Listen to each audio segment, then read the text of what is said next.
మరోసారి సరిహద్దులో పాక్ కాల్పులు 48 గంటల్లో 5 సార్లు ఉల్లంఘన.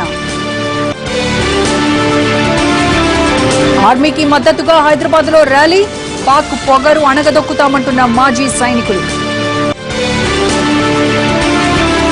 స్వచ్ఛ అభియాన్తో మంచి ఫలితాలు వస్తున్నాయి, దృఢ సంకల్పంతో మార్పు కష్టం కాదన్న మోడీ. బీహార్ మద్య నిషేధ చట్టం చెల్లదు, కొట్టేసిన పాట్నా హైకోర్టు. జమ్మూ కాశ్మీర్ లో కొనసాగుతున్న ఆంక్షలు, నిర్మానుష్యంగా శ్రీనగర్ వీధులు.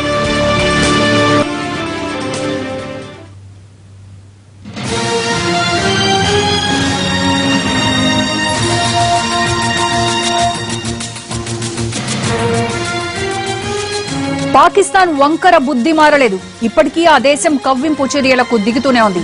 మొన్న రాత్రి భారత్ చెంపదెబ్బ కొట్టినట్టు బదులిచ్చినా ఇంకా బుద్ధి పోనిచ్చుకొని పాకిస్తాన్ మళ్లీ కాల్పులు జరుపుతోంది. గడిచిన 48 గంటల్లో 5వ కాల్పుల విరమణ ఒప్పందాన్ని ఉల్లంఘించింది. అఖ్నూర్ సెక్టార్లోని చప్రియాల్, సమ్మాన్ ప్రాంతాల్లో ఈ ఉదయం పాక్ బలగాలు కాల్పులకు తెగబడ్డాయి.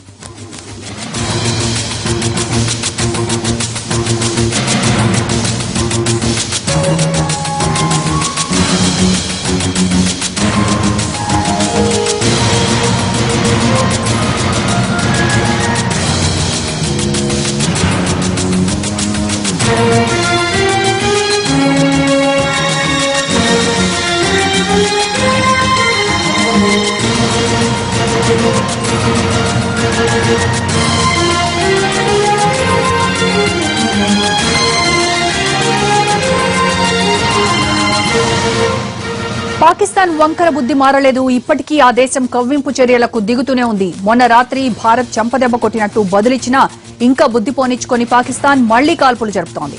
గడిచిన 48 గంటల్లో 5వ కాల్పుల విరమణ ఒప్పందాన్ని ఉల్లంఘించింది.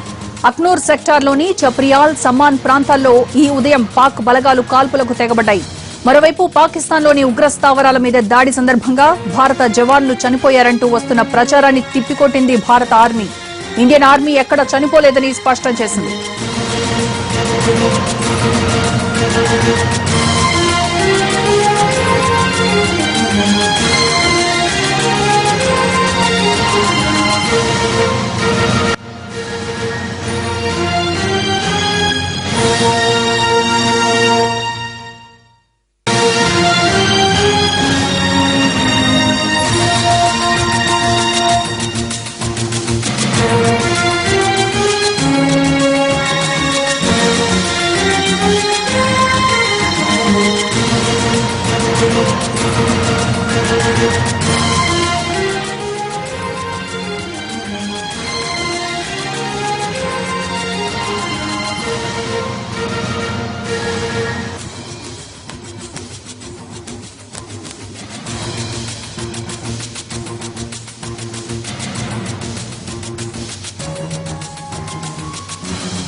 ఇక ఢిల్లీలో డెవలప్మెంట్స్ ఏంటో ఒకసారి చూద్దాం. హస్తిన నుంచి మా ప్రతినిధి ప్రసాద్ ఫోన్ లైన్ లో మరిన్ని వివరాలు అందిస్తారు. ప్రసాద్, భారత్ చెంపపెట్టు లాంటి సమాధానం చెప్పినప్పటికీ కూడాను పాక్ మళ్లీ కవ్వింపు చర్యలకు దిగడాన్ని ఎలా చూడాలంటారు?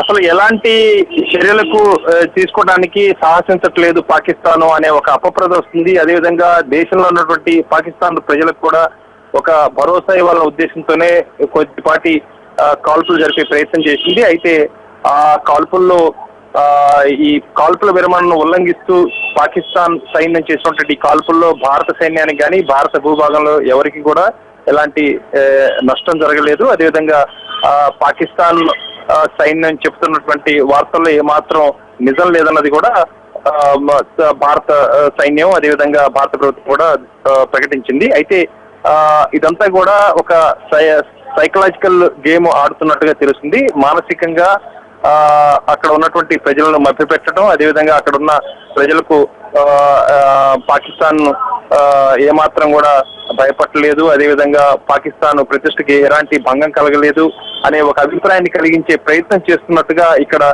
రక్షణ రంగ నిపుణులు భారతదేశంలో వాళ్ళంతా కూడా భావిస్తున్నారు. ఎప్పుడైతే పాకిస్తాన్ సైన్యం కానీ అదేవిధంగా పాకిస్తాన్ ప్రధానమంత్రి స్వయంగా కేవలం ఇద్దరు జవాన్లే మరణించారని చెప్పడం, పాక్ సైన్యం మరొక రకంగా ప్రకటన చేయటం అలాంటిది ఏమి లేదు. కేవలం ఈ కాల్పుల విరమణ ఒప్పందాన్ని భారత సైన్యం ఉల్లంఘిస్తున్నట్టు భారత సైన్యాధ్యక్షుడు షరీఫ్ ప్రకటించడం, అది ఒకరికొకరికి పొంతన లేని ప్రకటనలు చేయటంతో కొంత గందరగోళ పరిస్థితిని సృష్టించడంతో పాటు అదేవిధంగా కొంత వెనకడుగు వేసిందని చెప్పాలి. ఆ ప్రకటన ద్వారా భారత ప్రభుత్వంలో ఉన్నటువంటి రక్షణ నిపుణులు విశ్లేషిస్తున్నారు. మొత్తానికి పాకిస్తాన్ అయితే ఒక వెనక అడుగు వేసిందని చెప్పుకోవాలి. అలాంటిది ఏం లేదని ఒక పక్క చెప్తూనే మరొక వైపు ఐక్యరాజ్య సమితి సెక్రటరీ జనరల్ మోన్తో ఐక్యరాజ్య సమితి పాకిస్తాన్ రాయబారిగా ఉన్నటువంటి రాయబారి ఈరోజు ఐక్యరాజ్య సమితి సెక్రటరీ జనరల్ తో భేటీ అవుతున్నారు. ఈ భేటీలో భారత సైన్యం చేసినటువంటి దాడుల గురించి చెప్పేందుకు ప్రయత్నం చేస్తున్నారు. పాకిస్తాన్ ఆక్రమిత కాశ్మీర్ లో తీవ్రవాద సంస్థలపై చేసినటువంటి భారత సైన్యం దాడిని ప్రస్తావించి అక్కడి నుంచి మిగిలిన పాశ్చాత్య దేశాల మద్దతు కూడగొట్టుకునే ప్రయత్నం రుచిపరంగా పాకిస్తాన్ ఈ ప్రక్రియను ప్రారంభించింది. అయితే పాకిస్తాన్ ఆ విషయంలో ఏమాత్రం విజయం సాధించే అవకాశాలే లేవు. భారత ప్రభుత్వం అంతకు ముందుగానే దౌత్యపరమైనటువంటి విషయంలో చాలా చర్యలు తీసుకుంది. పాశ్చాత్య దేశాల మద్దతును కూడగట్టుకుంది, ఇరుగు పొరుగు దేశాల మద్దతును కూడా కూడగట్టుకుంది. అదే కాకుండా ప్రస్తుతం కూడా విదేశీ వ్యవహారాల మంత్రిత్వ శాఖ కార్యదర్శి పూర్తి స్థాయిలో భారతదేశంలో ఉన్నటువంటి వివిధ దేశాలకు చెందినటువంటి రాయబారులను సంప్రదించి వారందరికీ కూడా విషయాన్ని తెలియజేస్తున్నారు. ఏ పరిస్థితుల్లో ఈ దాడి చేయాల్సి వచ్చింది, ఏ రకంగా దాడి చేశాము, దీంట్లో భారత సైన్యం చేసినటువంటి దాడిలో తీవ్రవాదులు ఏ రకంగా నష్టపోయారు, ఆ తీవ్రవాద స్థావరాలను గుడారాలను ఏ రకంగా ధ్వంసం చేశారు, వీటన్నిటిని కూడా వివరించి వాటికి సంబంధించి కూడా అన్ని దేశాల యొక్క మద్దతును కూడా భారత ప్రభుత్వం పొందింది. ఆ మేరకు వాళ్ళు కూడా బాహాటంగానే ప్రకటన కూడా చేయడం జరిగింది. మొత్తానికి పాకిస్తాన్ చేసే ఏ రకంగా ఇక స్పందిస్తుంది అని మాత్రం భారత ప్రభుత్వం ఎదురు చూస్తుంది. పాకిస్తాన్ వేసే ప్రతి అడుగుకు కూడా దానికి తగ్గట్టుగానే మరింత స్థాయిలో వ్యూహాత్మకంగా పాకిస్తాన్ చర్యలను నీరుగార్చే విధంగా పాకిస్తాన్ యొక్క వాదనలో పసలేదనే విధంగా అన్ని రకాల చర్యలు తీసుకుంటుంది. ఆ విషయంలో భారత ప్రభుత్వం చాలా ముందంజలో ఉంది, ఆ రకంగా విజయం కూడా సాధించింది. అయితే ఇప్పుడు జరుగుతున్నటువంటి సమీక్షా సమావేశాల్లో కేవలం అంతర్గతంగా భద్రతా వ్యవహారాలు ఏ రకంగా ఉన్నాయి, తీసుకున్నటువంటి చర్యలు ఏ రకంగా ఉన్నాయి, దానికి సంబంధించి ఇంకా తీసుకోవాల్సిన చర్యలు ఏంటి, సరిహద్దుల్లో ఉన్నటువంటి భద్రతా దళాల యొక్క మోహరింపు ఏ రకంగా ఉంది, మిగిలిన అదనంగా భద్రతా దళాలు ఏ రకంగా పంపించాలి, ఎంత సంఖ్యలో పంపించాలి, దానికి బ్యాకప్ సపోర్ట్ ఏ రకంగా ఉండాలి, ఇతరత్ర వారికి సంబంధించినటువంటి ఆహార సదుపాయాలు అదేవిధంగా మౌలిక సదుపాయాలు కల్పించే విషయంలో తీసుకోవాల్సిన జాగ్రత్తలు, వీటన్నింటినీ సర్వసన్నద్ధం చేసుకునే ప్రయత్నంలో భారత ప్రభుత్వం ఉంది. అందుకు గాను ఈ సమీక్షా సమావేశాన్ని ఏర్పాటు చేస్తుంది. కొద్ది నిమిషాల క్రితమే Indo Tibetan border police force director general Krishna Chaudhary కూడా హోంమంత్రితో సమావేశమయ్యారు. అక్కడ ఉన్నటువంటి టిబెటన్ బోర్డర్ పోలీసు వ్యవస్థ ఏ రకంగా పనిచేస్తుంది, దానికి కావాల్సినటువంటి సపోర్ట్ ఏంటి, ఇంకా ఏ రకంగా అదనపు దళాలను పంపించాలి, వీటన్నిటిని కూడా సమీక్షిస్తున్నారు. అయితే ప్రధానమంత్రి నేతృత్వంలో ఈ కేబినెట్ కమిటీ ఆన్ సెక్యూరిటీ సమావేశం అవుతుందన్న వార్తలు వచ్చినప్పటికీ కూడా ఇంకా అది ఆ సమావేశం కాలేదు. అది ఎప్పుడు జరుగుతుందన్నది కూడా నిమిత్తంగా తెలిసి రావట్లేదు. అయితే ప్రధానమంత్రి కార్యాలయం మాత్రం సౌత్ బ్లాక్ లో పూర్తి స్థాయిలో ఒక ప్రత్యేకమైనటువంటి కార్యాలయాన్ని ఏర్పాటు చేశారు. వార్ రూమ్ అనే పేరు పెట్టారు. ఆ వార్ రూమ్ లో హోంమంత్రిత్వ శాఖ కార్యదర్శులు ఎప్పటికప్పుడు వచ్చిపోతున్నారు. అదేవిధంగా డీజీఎంఓ కూడా ఎప్పటికప్పుడు సమాచారాన్ని అక్కడి నుంచి అక్కడ చేరవేస్తున్నారు. ప్రధానమంత్రి కార్యాలయం నుంచి కొంతమంది ఉన్నతాధికారులకు ప్రత్యేకంగా బాధ్యతలు అప్పగించడం జరిగింది. అదేవిధంగా అటు సరిహద్దుల నుంచి అటు త్రివిధ దళాల నుంచి అదేవిధంగా హోమ్ మినిస్టర్ నుంచి విదేశీ వ్యవహారాల శాఖ నుంచి అదేవిధంగా డిఫెన్స్ రక్షణ శాఖ మంత్రి నుంచి ఈ వారు కార్యాలయానికి అన్ని సమాచార అనుసంధానం చేయడం జరిగింది. ఎప్పటికప్పుడు సమాచారం ప్రధానమంత్రి కార్యాలయం ఏర్పాటు చేసిన ఈ వార్ రూమ్ తీసుకుంటుంది.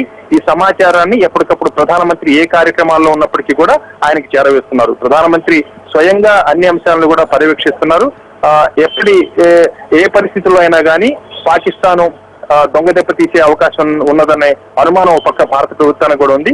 కాబట్టి అలాంటి ఏ చర్య తీసుకున్నా కానీ అంత రెట్టింపు స్థాయిలో పాకిస్తాన్కు నష్టం చేసే విధంగా సర్వసన్నద్ధంగా ఉండాలని ఇప్పటికే భారత సైన్యానికి వివిధ దళాలు కూడా స్వేచ్ఛను ఇవ్వడం జరిగింది. ఓ పక్కన director general of military operations Ranbir Singh, lieutenant general Ranbir Singh కూడా అన్ని అంశాలను ఎప్పటికప్పుడు పర్యవేక్షిస్తున్నారు, సమన్వయం చేస్తున్నారు. ఈ అంశాలను ప్రధానమంత్రి కూడా తెలియజేస్తున్నారు. రాజకీయ పరంగా ఉన్నటువంటి నిర్ణయాలను తీసుకొని ఆ నిర్ణయాలను ఎప్పటికప్పటికి ఈ రక్షణ దళాలకు చేరవేయటం, అందుకు రాజకీయ నిర్ణయాన్ని బట్టి వీళ్ళు స్పందించే విధంగా ఒక వ్యవస్థను ఏర్పాటు చేయడం జరిగింది. ఏమాత్రం ఆలస్యం లేకుండా ఈ నిర్ణయాలు తీసుకోవటం, ఆ నిర్ణయాలు అమలు చేయడం కావాల్సినటువంటి ఒక ప్రక్రియను, ఆ యొక్క వ్యవస్థను ఏర్పాటు చేయడం జరిగింది. దాన్ని స్ట్రీమ్ లైన్ చేశారు.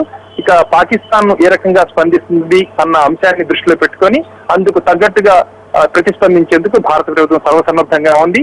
అన్ని రకాలుగా భద్రతలను మోహరింపు చేయటం, అదనంగా భద్రతలను పంపించడం, ఈ వ్యవస్థ మాత్రం చాలా చురుగ్గా సరిహద్దుల్లో జరుగుతున్నట్టుగా తెలుస్తుంది. అక్కడ ఉన్నటువంటి సరిహద్దు ప్రాంతాల్లో ఉన్నటువంటి గ్రామ ప్రజలను కూడా పెద్ద స్థాయిలో తరలించే ప్రక్రియ ప్రారంభమైంది. కొంతమంది స్వచ్ఛందంగా కూడా సరిహద్దు నుంచి 10 కిలోమీటర్ల దూరంలో ఉన్నటువంటి అన్ని గ్రామాల ప్రజలు కూడా స్వచ్ఛందంగా కూడా వాళ్ళ బంధువుల ఇంటికి, అదేవిధంగా పాఠశాలలు, కళాశాలలు, దేవాలయాలు, గురుద్వారాలు ఏర్పడిన శిబిరాల్లో వారందరికీ కూడా అక్కడికి చేరుకుంటున్నారు. అదే అయితే వీరంతా వ్యక్తులు వెళ్తున్నారు కానీ, ప్రజలు వెళ్తున్నారు కానీ వారితో ఉన్నటువంటి పశు సంపదను తీసుకునే విషయంలో కొంత సమస్య ఎదురవుతున్నట్టుగా భారత ప్రభుత్వానికి సమాచారం వస్తుంది. అయితే వీటన్నిటిని ఒక చోట చేర్చి వాటికి ఈ పశుగ్రాసం వీటన్నిటిని ఏర్పాటు చేసే ప్రయత్నాలు కూడా భారత ప్రభుత్వం చేస్తున్నట్టుగా తెలుస్తుంది. మొత్తానికి అన్ని రకాలుగా తరలిస్తున్నటువంటి ప్రజలకు కనీస సౌకర్యాలను ఏర్పాటు చేయడంతో పాటు అక్కడ పశు సంపదను కూడా పరిరక్షించేందుకు అనేక చర్యలు కూడా భారత ప్రభుత్వం తీసుకుంటుంది. ఒక పూర్తి స్థాయిలో యుద్ధం వస్తే ఏ రకంగా దానికి సన్నద్ధంగా ఉండాలి అన్న పరిస్థితుల్ని దృష్టిలో పెట్టుకొని చర్యలు భారత ప్రభుత్వం తీసుకుంటుంది. కాబట్టి ఇక పాకిస్తాన్ ఏ రకంగా స్పందిస్తుంది అన్న అంశమే ఇక మిగిలి ఉంది. పాకిస్తాన్ స్పందించేదాన్ని బట్టి భారత ప్రభుత్వం అంతకు తీవ్ర స్థాయిలో స్పందించేందుకు చాలా సర్వసన్నద్ధంగా ఉందని భారత ప్రభుత్వ వర్గాల నుంచి అందుతున్న సమాచారం బట్టి తెలుస్తుంది. రైట్ ప్రసాద్. భారత ప్రధాని మోడీని అభినందించారు కాంగ్రెస్ ఉపాధ్యక్షుడు రాహుల్ గాంధీ. ఉగ్ర స్థావరాలపై దాడి చేసి పాక్ కు బుద్ధి చెప్పినందుకు ధన్యవాదాలు చెప్పారు. 2.5 ఏళ్లలో మోడీ చేసిన మంచి పని ఇదేనంటూ మరోవైపు దెప్పిపొడిచారు రాహుల్. धन्यवाद देना चाहता हूं कि उन्होंने 2.5 साल में पहला एक्शन लिया है जो प्रधानमंत्री के लायक एक्शन, और मेरा उनको पूरा समर्थन है। और पूरा हिंदुस्तान, कांग्रेस पार्टी, पूरा हिंदुस्तान उनके साथ इस बात में खड़ा हुआ है। ఎల్ఓసి దాటి భారత సైన్యం చేసిన మెరుపు దాడి చాలా విషయాలు నేర్పుతోంది. కేవలం 4 గంటల పాటు జరిగిన ఈ ఆపరేషన్ తో భారత్ సత్తా ఏంటో ప్రపంచం చూసింది. ఈ తరహా దాడులు ఇంతవరకు జర్మనీ, ఇజ్రాయెల్, అమెరికాలకు మాత్రమే సాధ్యమయ్యేవి. ఇక అంతర్జాతీయ చట్టాల ప్రకారం కూడా భారత్ నిర్వహించిన ఆపరేషన్ సహేతుకమే అంటున్నారు. ఇండియన్ ఆర్మీ డెఫినెట్ గా మరొకసారి ప్రూవ్ చేసింది. ప్రపంచంలో ఇజ్రాయెల్, జర్మనీ అండ్ అమెరికా వాళ్ళు మాత్రమే ఈ సర్జికల్ దాడులు ఇంతకుముందు చేశారు.